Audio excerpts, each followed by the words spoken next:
Welcome to Lapakshi Fix It. Today our topic is word swapping.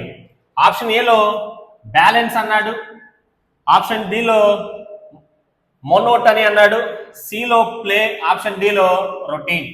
మనం ఎక్కువగా daily routine అంటాం. So daily routine అంటాం కాబట్టి D మనకి ఆప్షన్ ఉండకూడదు. అంటే ఇక్కడ D అనేది మనకి ఫిక్స్డ్ గా ఉండాలి, అది మనం చేంజ్ చేయకూడదు. మన ఆప్షన్ C కాదు, D కాదు, A or B. To bring balance between work and monotony అన్నాడు. మోనోటనీ అంటే నౌన్, ఇది మీనింగ్ వచ్చి boredom.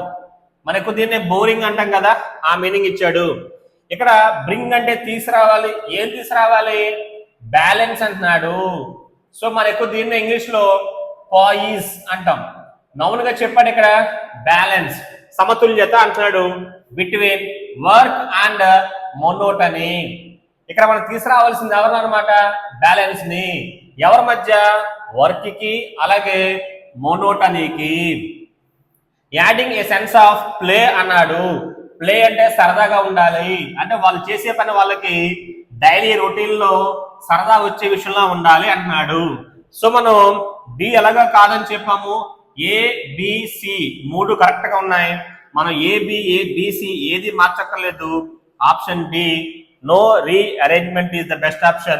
Once again, to bring balance, తీసుకొస్తున్న బ్యాలెన్స్ ని ఎక్కడంటే బిట్వీన్ వర్క్ అండ్ మోనోటనీ. వాళ్ళు చేసే పని ఒకేలా ఉంటుంది, దానికి యాడ్ చేస్తున్నారు. ఏం యాడ్ చేస్తున్నారు? ఏ సెన్స్ ఆఫ్ ప్లే, సరదాని యాడ్ చేస్తున్నారు to their daily routine. So best option ఈ, నో రీఅరేంజ్మెంట్.